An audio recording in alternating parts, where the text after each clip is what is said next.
بسم اللہ الرحمن الرحیم۔ السلام علیکم۔ آج جو کہانی آپ سے شیئر کر رہا ہوں یہ کوئی قصہ یا فرضی کہانی نہیں ہے، یہ میری اپنی زندگی کی سچی کہانی ہے۔ کبھی کبھی زندگی میں کچھ ایسے واقعات رونما ہو جاتے ہیں، در حقیقت وہ واقعات کوئی اتنے معنی نہیں رکھتے، نہ کوئی ان کی اہمیت ہوتی ہے، وہ ایک معمولی سی بات کہہ لیں، لیکن کسی ایک انسان کے لیے وہ بات اتنی اہمیت رکھتی ہے، اس کی زندگی چینج ہو جاتی ہے۔ کچھ میرے ساتھ بھی ایسا ہی ہوا۔ اگر اس سے پہلے آپ نے میرا چینل سبسکرائب نہیں کیا تو پلیز سبسکرائب کر لیں۔ میرے والد کا انتقال میرے بچپن میں ہی ہو گیا تھا، ماں نے ہی پالا تھا۔ میں نے گاؤں سے آنے کے بعد شہر میں جاب کر لی اور ساتھ میں پڑھائی بھی کر رہا تھا۔ تقریباً 4 سال ہو چکے تھے، کبھی 6 مہینے، کبھی 1 سال میں امی سے ملنے چلا جاتا۔ ماں اکثر گلا کرتی کہ بیٹا بیچ بیچ میں آ جایا کرو، بہت دل کرتا ہے تم سے ملنے کا۔ تو میں ان سے کہتا، ماں جیسے ہی چھٹی ملا کرے گی میں آ جایا کروں گا۔ ایسا نہیں کہ میں ماں سے محبت نہیں کرتا، ماں سے بے پناہ محبت کرتا ہوں، بس ایک لاپرواہ قسم کا انسان ہوں۔ میں چاہتا تو ہفتے میں 1 دن اپنی ماں کے پاس گزار سکتا تھا، لیکن میں سستی کر جاتا۔ میں اکثر ماں کو کچھ نہ کچھ یہاں سے بھیجتا رہتا، پیسے تو ہر مہینے ہی بھیجتا، اس کے علاوہ بھی کچھ نہ کچھ، کوئی گفٹ، کوئی کھانے کی چیز، کچھ نہ کچھ اپنی ماں کو بھیجتا ہی رہتا تھا۔ ایک دن موڈ ہوا کہ ماں کو ایک پھولوں کا گلدستہ بھیجوں، تو اسی غرض سے میں گھر سے باہر نکلا اور ایک پھولوں کی دکان پر گیا۔ مجھے کوئی گلدستہ پسند نہیں آیا تو میں دوسری دکان پر چلا گیا۔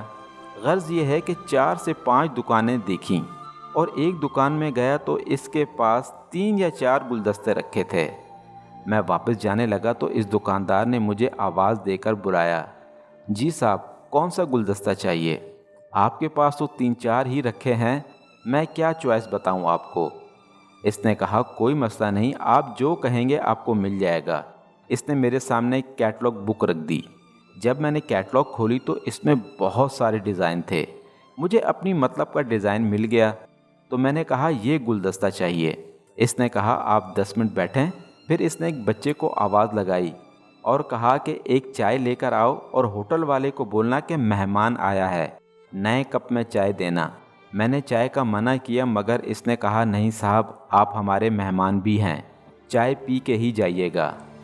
پھر میں سائیڈ والی چیئر پہ بیٹھ گیا اور گلدستے کا انتظار کرنے لگا۔ بیٹھے ہوئے ابھی مجھے 1 سے 1.5 منٹ ہی ہوا تھا کہ مجھے سسکیوں کی آواز آنے لگی۔ میں نے پلٹ کر پیچھے دیکھا تو ایک بہت ہی پیاری کیوٹ سی خوبصورت سی بچی بیٹھی رو رہی ہے۔ میں اٹھ کر اس کے پاس گیا اور اس سے پوچھا بیٹا کیوں رو رہی ہو؟ تو اس نے کہا مجھے اپنی ممی کو ایک پھول دینا ہے مگر میرے پاس پیسے نہیں ہیں۔ میں ویسے بھی دل کا کافی حساس انسان تھا۔ میں نے مسکرا کر کہا چلو کوئی بات نہیں، تم اپنی ماں کو پھول نہیں پورا گلدستہ دینا۔ میں نے پھول والے سے کہا جو گلدستہ میں نے آپ کو آرڈر کیا ہے وہ 2 بنا دو، اور اتنی دیر میں چائے بھی آ گئی۔ میں نے ابھی چائے ختم نہیں کی تھی کہ دونوں گلدستے ریڈی ہو گئے۔ میں نے ایک گلدستہ بچی کو دیا تو وہ بہت خوش ہوئی۔ اس کے چہرے کی خوشی سے نہ جانے مجھے کون سی خوشی ملی، آپ سے بیان نہیں کر سکتا۔ تو میں نے اس سے کہا بیٹا کیا میں آپ کو آپ کے گھر آپ کی مما تک چھوڑ آؤں؟ تو اس نے کہا نہیں انکل شکریہ، میری ماں کی قبر وہ سامنے والے قبرستان میں ہے۔ بس اس کا صرف یہ بولنا ہی تھا کہ میرا حلق ایک دم خشک ہو گیا اور میں واپس اسی چیئر پہ بیٹھ گیا۔ میرا دل کچھ بیٹھا بیٹھا جا رہا تھا اور میرے منہ سے کوئی الفاظ نہیں نکل رہا تھا۔ تو اس پھول والے نے مجھ سے کہا صاحب سب خیریت تو ہے؟ میں نے کہا ہاں کچھ نہیں، کتنے پیسے ہوئے؟ اس کو میں نے پیسے دیے اور فوراً وہاں سے نکلا اور گھر آیا۔ آتے ہی جی بھر کر رویا تاکہ میرا دل ہلکا ہو جائے۔ اس کے بعد اٹھا، منہ دھویا، صرف اپنا والیٹ، موبائل، چابیاں اٹھائیں اور پھولوں کا گلدستہ لیا اور گھر سے نکل گیا۔ بس کی ٹکٹ کروائی اور ڈائریکٹ اپنی ماں کے پاس پہنچ گیا۔ ماں کے پاس پہنچتے ہی جب میری ماں نے مجھے دیکھا تو اس کے چہرے پر جو خوشی تھی، کاش آپ لوگوں کو میں خوشی کسی طریقے سے دکھا سکتا، کاش آپ لوگوں سے وہ فیلنگ شیئر کر سکتا۔ مجھے بہت سکون ملا۔ ماں نے بہت سارے سوال کیے، بس ماں کا چہرہ دیکھتا رہا اب میں ماں سے کیا کہتا کہ میں کیوں آیا ہوں، کس لیے آیا ہوں۔ میری ماں بہت خوش تھی۔ میں پھر ماں کے پاس بیٹھ گیا، باتیں کرتا رہا۔ شام کو کھانا کھایا، بہت دل چاہ رہا تھا کہ باہر جاؤں۔ ماں سے اجازت لی کہ 15-20 منٹ میں آتا ہوں۔ ماں نے کہا بیٹا جلدی آ جانا۔ جی میں 15-20 منٹ میں آ جاؤں گا۔ میں باہر نکل گیا اور ایک ویران سی جگہ پر جا کر بیٹھ گیا اور میں پھر رویا، جی بھر کر رویا۔ وہاں پر اپنے آپ کو بہت کوسا، اپنے آپ کو بہت برا بھلا کہا۔ اپنے دل کا بوجھ اتار کر میں واپس گھر کی طرف چل پڑا۔ گھر آیا تو ماں میرا انتظار ہی کر رہی تھی۔ میں پھر اپنی ماں کے پاس بیٹھ گیا۔ ہم آدھی رات تک باتیں کرتے رہے۔ پھر صبح ماں نے مجھے ناشتہ دیا۔ ناشتہ کرنے کا جو مزہ تھا بس کیا بتاؤں۔ ناشتے کے بعد بھی گھر پر ہی رہا، ماں کے ساتھ باتیں کرتا رہا، ماں کے ساتھ بیٹھا رہا۔ شام تک میں ماں کے ساتھ رہا۔ اس کے بعد دوسرے دن میری جاب تھی تو مجھے نکلنا تھا۔ میرا بالکل دل نہیں چاہ رہا تھا، لیکن نہ چاہتے ہوئے بھی ماں سے اجازت لی اور نکل آیا۔ میں بہت خوش تھا، بہت خوش تھا۔ دوسرے دن وہی اپنی مصروفیات، لیکن اب ایک اور چیز کا اضافہ ہو گیا تھا۔ اب جب بھی آفس سے واپس آتا، جہاں سے میں نے پھولوں کا گلدستہ لیا تھا، اس کے سامنے جو چائے کا ہوٹل تھا، آفس سے آنے کے بعد وہاں بیٹھ جاتا۔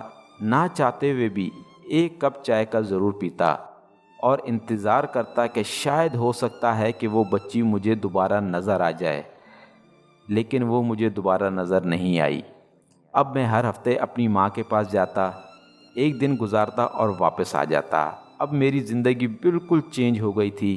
اب میری گیدرنگ، میری دوستی، میرا نیٹ استعمال کرنا سب کچھ ختم ہو چکا تھا۔